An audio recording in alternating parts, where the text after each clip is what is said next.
Okay, hi dear students and teachers. Today we are going to do figures of speech and I would like you all to make a note of it क्योंकि figures of speech 7, 8, 9, 10, 11, 12 ये पीछा नहीं छोड़ता है and it will be this video I hope will be very useful and helpful for you. So kindly make a note of the figures of speech. Today we are going to do only 12 in this video, only 12 figures of speech we are going to cover today.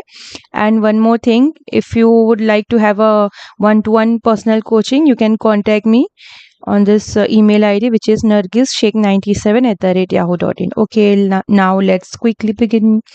Okay, these are the 12 figures of speech which we are going to cover today in this video, and the remaining ones also I will be teaching in the next video, so do watch all the videos. Okay. And one more thing, if you like these videos of mine, so kindly subscribe, like, and share.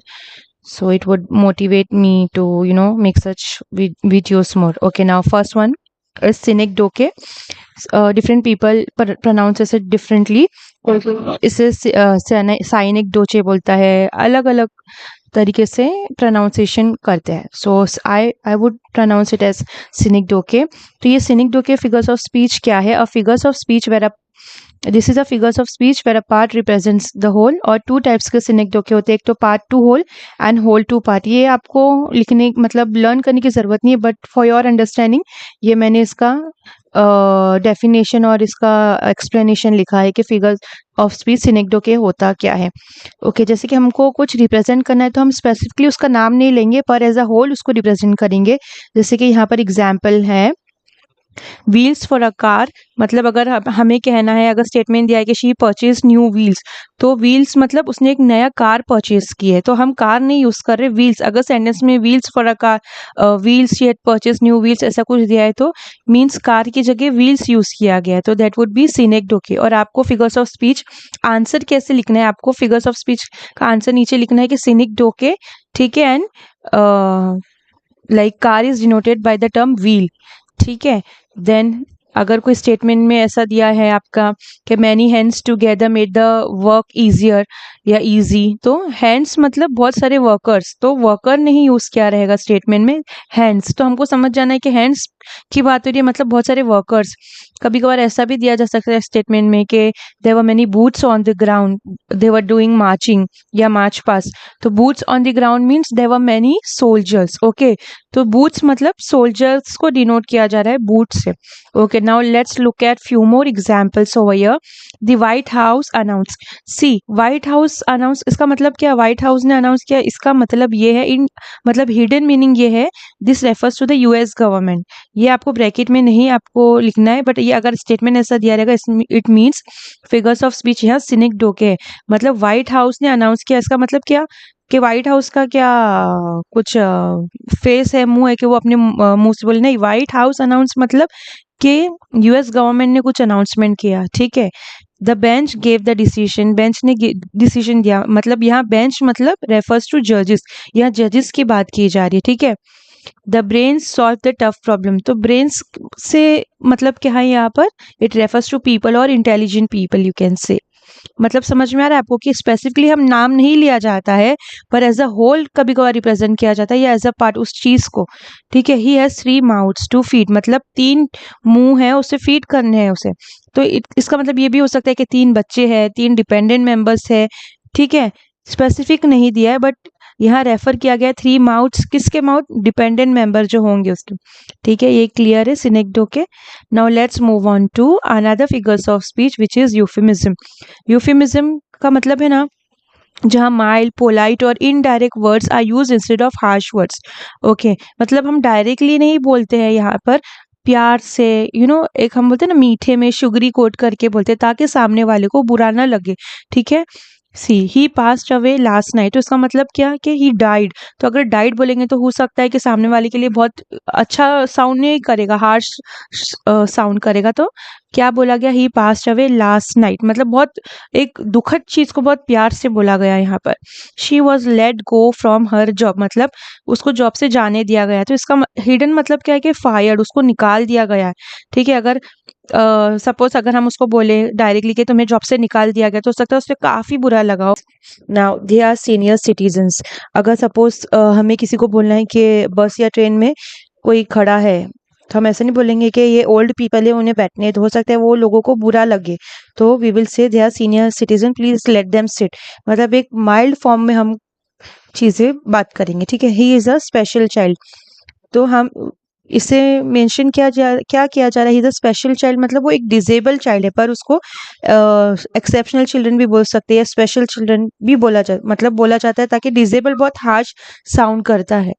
Then he is under the weather, under the weather मतलब he is sick, okay. Now she is hard of hearing. अगर किसी को बोलते हैं कि she is def, तो ये काफी हार्श साउंड करता है अगेन, तो उसके बदले क्या यूज किया गया, she is hard of hearing, so this is euphemism, okay. Now let's look at another this thing, figures of speech, which is alliteration. Alliteration का मतलब क्या होता है कि repetition of first letter or sound, okay. See only letters नहीं, एक sound भी repeat हो रहा है।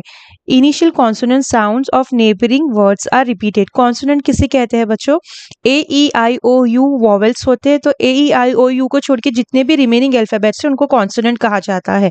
तो एलिट्रेशन में कॉन्सोनेंट का जो साउंड है, ये लेटर है, वो रिपीट होता है। यहाँ पर आप एग्जाम्पल देख सकते हैं, Peter Piper picked a packet of peppers. इसमें पी पी पी सी प का एक साउंड भी रिपीट हो रहा है एंड लेटर पी भी रिपीट हो रहा है। Then 7 sisters slept soundly on the sand, तो स का एक एस का आवाज साउंड रिपीट हो रहा है एंड एस लेटर, ओके बच्चों। एक और फिगर्स ऑफ स्पीच है रेपिटेशन, तो आपको एलिट्रेशन एंड रेपिटेशन में कंफ्यूज नहीं होना है। रेपिटेशन में ना पूरे वर्ड्स रिपीट होते हैं एंड एलिट्रेशन में सिर्फ फर्स्ट लेटर और साउंड, जो कॉन्सोनेंट साउंड होते हैं वो रिपीट होते हैं। तो ये डिस्टिंक्शन आपको बहुत क्लियर मालूम होना चाहिए, क्योंकि ये एलिट्रेशन वगैरह रेपिटेशन ये काफी बार आते रहते हैं एग्जाम में, ठीक है। Now let's look at another figures of speech which is oxymoron, combines two contradictory words. मतलब ये टू जो कॉन्ट्राडिक्ट करते हैं आपस में वर्ड्स, उनको साथ में रखा गया है। हम एग्जैक्टली ये नहीं कहेंगे अपोजिट वर्ड्स को साथ में रखा गया, no, but contradictory. See we will use plastic glasses, तो प्लास्टिक का कुछ अलग ही मीनिंग एंड ग्लासेस का भी, दोनों एक दूसरे के कॉन्ट्राडिक्ट करते हैं, ठीक है। यहाँ पर आपको ऐसा अंडरलाइन किया हुआ नहीं मिलेगा एग्जाम में, बट ये स्टेटमेंट रहेगा, आपको आइडेंटिफाई करना है कि प्लास्टिक एंड ग्लासेस साथ में है, तो ये ऑक्सीमोरॉन है। Your apple pi is awfully good. Awfully basically use किया जाता है ज्यादातर कोई खराब चीजों में या कोई बुराई करने के लिए, awful, it's very bad, but awfully good साथ में रखा गया है word, so that is both are contradictory in itself, तो this is known as oxymoron. आपको स्पेलिंग अच्छे से आनी चाहिए ईच फिगर ऑफ स्पीच की, okay. It's an open secret, ठीक है, open and secret both are contradictory word.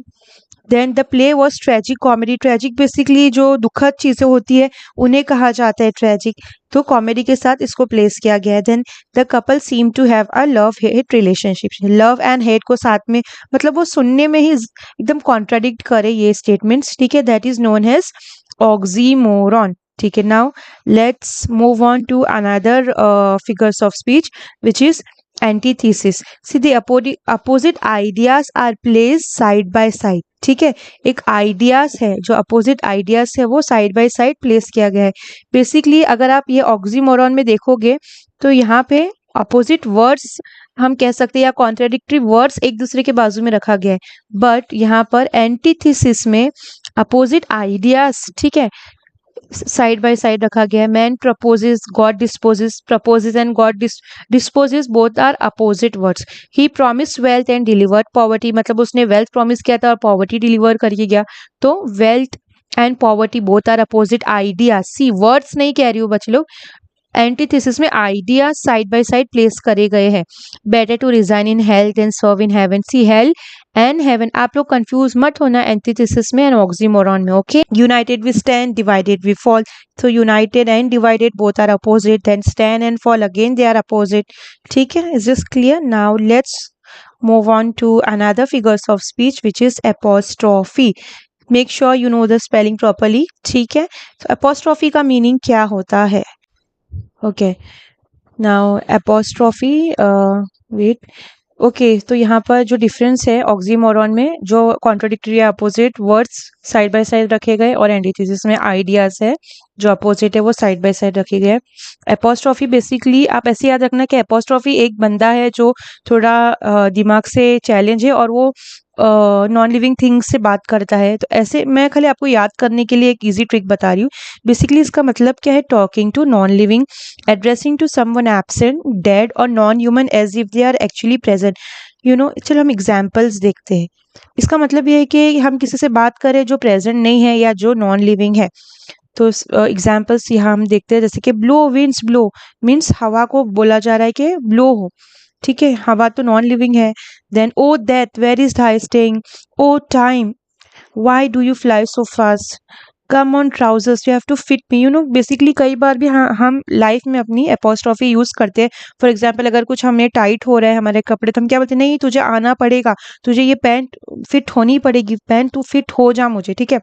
Then please clouds don't rain today, तो क्या क्लाउड सुन सकता है? No, it's non living thing, it's a part of nature, but हम उससे बात करते हैं। कभी कभार हमको कुछ इंपॉर्टेंट चीज के लिए जाना है और बारिश आने वाली रहती है, तो हम क्या बोलते हैं, प्लीज बारिश आज ना हो। हम कई बार ये एपोस्ट्रॉफी अपनी लाइफ में यूज करते हैं। एंड कई बार ऐसा होता है कि हम कभी बस के लिए वेट कर रहे हैं, तो कभी बस नहीं आ रही, तो बस जल्दी आ जा, और हम एग्जाम में लिख रहे हैं तो टाइम हो गया, तो पेन जल्दी चल। हम ऐसे कई बार नॉन लिविंग थिंग्स से बात करने लग जाते हैं। Okay, so this would be apostrophe, these figures of speech. Now, another one is tautology. Okay, same ideas और meaning are express more than once using different words. मतलब टोटोलॉजी का मतलब आप बच्चों ये याद रखना कि सेम आइडियाज को, सेम वर्ड्स को दो बार यूज किया गया। मतलब एक बार भी अगर वो बोलता तो भी काम चलता था, पर दो बार उसने यूज किया है। जैसे कि एग्जाम्पल्स में it was a true fact, तो ट्रू का मतलब भी सच होता है, फैक्ट का मतलब भी सच होता है। अगर वो बोलता है इट वॉज अ फैक्ट, तो हमको समझ में आ जाता कि सच्चाई की बात हो रही है, पर अभी उसको ट्रू लिखने की जरूरत क्या थी। तो वैसे ही सेम मीनिंग वाले दो वर्ड बाजू बाजू में रखे गए हो तो समझ जाना आप फौरन के टोटोलॉजी है। और बच्चों एक और बात है, जैसे कि फिगर्स ऑफ स्पीच है, मैं आपको एग्जांपल बता रही हूँ, ये एलिट्रेशन है, ठीक है। तो आपको कैसे ये आइडेंटिफाई करना है, आपको आपने आइडेंटिफाई किए कि एलिट्रेशन है, तो आपको क्या लिखना है एग्जाम में, एलिट्रेशन लिखना, अच्छे से स्पेलिंग सही लिखना, और फिर लिखना this is alliteration. Why? Because sound of या अल्फाबेट पी इज रिपीटेड, या आप लिख सकते हो sound of P is repeated, आपको रीजन भी देना है, ठीक है। एंड हाँ, वी वर ऑन tautology, ठीक है। So tautology was about same ideas or meaning are expressed more than once using different words. They shouted loudly. See, they shouted का मतलब ये होता है कि जोर से चिल्लाना। अब वो loudly भी लिखा गया है, मतलब कि loudly का मीनिंग क्या है कि जोर से चिल्लाना। तो both and the same, both have the same meaning, ठीक है। फिर end result of the match was unexpected, तो end का मतलब भी result ही होता है, और result का मतलब result तो end में आता है। So one and the same thing is being spoken about using different words. Repeat it again, तो रिपीट का मतलब ही अगेन कहना होता है, एंड अगेन का मतलब क्या होता है, रिपीट। तो सेम चीज है, दो वर्ड्स इसमें यूज किया गया है। Then a round circle is drawn on the board, तो राउंड भी गोल ही होता है, सर्कल भी गोल ही होता है, ठीक है। अगर हमें कहा जाता है circle is drawn on the board, तो हमको समझ में आ जाता है कि कुछ गोल ड्रॉ किया गया है, पर राउंड भी लिखा गया है, ठीक है। तो बेसिकली अननेसेसरीली दो वर्ड्स डाले गए जिनका मीनिंग सेम है, ठीक है, आप ऐसे याद रखना। ओके, ये क्या है, स्माइल नहीं है, ये सिमिली है। It is comparison between two things, direct comparison होता है। कितने बच्चे ऐसे मुझे बोलते हैं कि मिस सिमिली में ना लाइक वर्ड्स होगा। No, not necessary. आप लाइक वर्ड्स तो रहता है, पर उसके ऊपर डिपेंड नहीं रहना। Basically most of the time as भी उसमें रहता है, एंड सिमिली बहुत कई बार है ना पोएट्स यूज करते हैं अपनी पोएम को डिस्क्राइब करने के लिए। तो एग्जाम्पल है यहाँ पर डायरेक्ट कंपैरिजन का, as mad as a hatter, as quiet as a mouse, as tall as tree. ऐसा आपने देखा कई पोएम में, तो आप समझ जाना कि ये सिमिली है, figures of speech. As busy as bee, as clear as crystal. Okay, this is very simple, but ये कई बार ये सिमिली, रिपीटेशन, एलिट्रेशन, ये एंटीथेसिस, ये सब बहुत इंपॉर्टेंट है। Okay, as big as an elephant, as brave as a lion. Okay, I hope simile is clear. Okay, now repetition. Certain words, sentence or phrase are written more than once, sorry. इसका मतलब क्या कि certain words, sentence और phrase एक से ज्यादा बार लिखे गए हो। तो fear leads to anger, anger leads to hate. Another example is we are the people, we are the leaders. तो we are and we are is repeated. आप आंसर कैसे लिखोगे, के रिपीटेशन लिखना नीचे आंसर में, and word we and are repeated, we are repeated, ठीक है। Then run run run as fast as you can see word run is repeated thrice, okay, more than 2 times, कई बार 2 बार भी रिपीट हो सकती है, या मोर देन 2 भी रिपीटेशन हो सकता है। Words of speeches personification, wherein inanimate objects are given human quality, मतलब जो नॉन लिविंग है, इन एनिमेट है, उसको ह्यूमन क्वालिटी दी गई है इसमें। और आप एपोस्ट्रॉफी में कंफ्यूज मत होना बच्चे लोग, क्योंकि एपोस्ट्रॉफी में हम डायरेक्टली बात करते हैं, डायरेक्टली नॉन लिविंग से बात किया जाता है, पर पर्सोनिफिकेशन में इसके बारे में बात किया जा रहा है, नॉन लिविंग को एक ह्यूमन क्वालिटी चिपका के उसके बारे में बात किया जा रहा है। जैसे the sun is smiling at us, कि अरे हाँ हाँ वाह वाह देखो सन तो हम मुस्कुरा रहे हैं हमें देखकर, ठीक है। सन से डायरेक्ट बात नहीं किया जा रहा है, अगर सन से डायरेक्ट बात करते कि ओ यू आर सो हॉट, सन को अगर कहा जाता तो वो एपोस्ट्रॉफी में आता, पर यहाँ पर सन की बात की जाए और उसको ह्यूमन क्वालिटी थोप कर बात की जा रही है, तो personification. The star dances in the sky, stars dance कर रहे हैं, तो एक डांस करना ह्यूमन क्वालिटी है, तो वो स्टार्स को दी जा रही है। The flowers were begging for water, आपने कहीं देखा है कि कोई फ्लावर्स बाउल लेके खड़े, कटोरा लेके खड़े, भीख मांग रहे, नहीं, पर एक ह्यूमन क्वालिटी उसको दी जा रही है, flowers were begging for water, okay. अगर फ्लावर से डायरेक्ट बात करी जाती ना, O flower stop begging for water, तो वो एपोस्ट्रॉफी में आता, पर यहाँ फ्लावर से डायरेक्ट बात नहीं करी जा रही है, यहाँ पर एक ह्यूमन क्वालिटी फ्लावर को दी जा रही है और उसके बारे में बात किया जा रहा है, ठीक है। द सिटी नेवर स्लीप, अब सोना तो ह्यूमन बीइंग की क्वालिटी है, मतलब लिविंग थिंग की क्वालिटी है, जानवर सोते हैं, बर्ड्स होते हैं, ह्यूमंस होते हैं, तो सिटी को दिए जा रही है, ठीक है। तो पर्सोनिफिकेशन एंड एपोस्ट्रॉफी में कंफ्यूज मत होना बच्चे लोग, एपोस्ट्रॉफी में नॉन लिविंग थिंग से डायरेक्ट बात की जा रही है, एंड पर्सोनिफिकेशन में नॉन लिविंग थिंग के बारे में बात की जा रही है, okay. Now another one is inversion. Spelling, make sure you know the spelling properly. Inversion. So basically जो natural हमारा statement होता है उसमें कैसे होता है, पहले सब्जेक्ट आता है देन वर्ब आता है। For example Rita is dancing, तो रीता जो सब्जेक्ट हो गया, डांसिंग वर्ब हो गया, एन एक्शन, ठीक है। बट इन्वर्जन में क्या होता है, पहले वर्ब को इंपॉर्टेंस दी जाती है एंड सब्जेक्ट को पीछे डाल दिया जाता है, जैसे कि डांसिंग पहले आ जाएगा, रीता बाद में आएगी। सी, आप ये स्टेटमेंट देखोगे ना, आपको बहुत एकदम इसका ऑर्डर ना एकदम अजीब सा लगेगा, पूरा शफल किया हुआ लगेगा। So she never had Peter been to New York, जबकि पीटर पहले आना चाहिए था, वो सीधे से स्टेटमेंट बोल सकता था Peter had never been to New York, but उसने नेवर पहले रखा, never had Peter been to New York, जो बेचारा सब्जेक्ट था उसको पीछे धकेल दिया गया जो कि पीटर था, ठीक है। Little does Albert know about this, तो ये अगर सही से स्टेटमेंट होता तो ऐसा होना चाहिए था Albert knows very little about this, तो पहले लिटिल को इंपॉर्टेंस दिया गया, बेचारे एल्बर्ट को धक्का मार के पीछे कर दिया गया। जो हमारा सब्जेक्ट था एल्बर्ट था, जो कि नेचुरल ऑर्डर जो है सब्जेक्ट पहले आना चाहिए, जो एक्शन जो भी कर रहा है वो वर्ब बाद में आना चाहिए, तो पर पहले यहाँ वर्ब पहले रखा गया है और सब्जेक्ट को पीछे डाल दिया गया, ठीक है, साइड में। डांसिंग दे वेंट, तो ऐसा बोला जा सकता था कि दे वेंट डांसिंग, नहीं, पर पूरा उल्टा फुल्टा करके ये स्टेटमेंट बोला गया, तो आप समझ जाना कि ये शफल हुआ दिख रहा है, तो ये इन्वर्जन है, ठीक है। देन साइलेंटली दे मूव्ड, तो ऐसा होना चाहिए था कि they move silently, but silently को पहले रखा गया। सो बेसिकली ये शफलिंग ऑफ स्टेटमेंट्स और वर्ड्स है, ये इन्वर्जन है, ठीक है। Last figures of speech for today is rhetorical question, basically it is the one that doesn't require an answer, question is asked for the effect not for an actual answer, मतलब इसका answer नहीं मिलेगा आपको, ये बस एक emotional effect के लिए बोला जाता है क्वेश्चन। एग्जाम्पल्स देख के आप समझ जाओगे। Can't you do anything right, basically यहाँ पर क्वेश्चन मार्क मिलेगा आपको, मतलब आप क्या तुम कुछ सही नहीं कर सकते हो, मतलब इसका जवाब कुछ नहीं होगा, बट एक ये क्वेश्चन किया जाता है। आर यू किडिंग, ठीक है।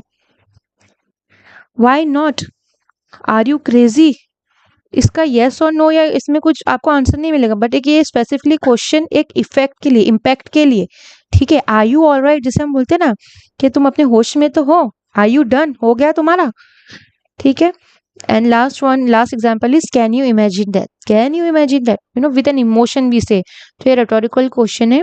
I hope these figures of speech are clear, so we have covered these total 12 figures of speech and remaining one, let's see, I'll make another video for the remaining ones, and इसमें से synecdoche, alliteration, antithesis and simile, repetition, personification, inversion are very important, okay. And if you want another video of the remaining figures of speech, parts of speech, do let me know in the comment section. and kindly subscribe to my channel, and do share also with your friend. This will help them maybe during their exam times. Okay, and I hope ये आपको समझ में आया होगा. Okay, see you in the next video. Bye.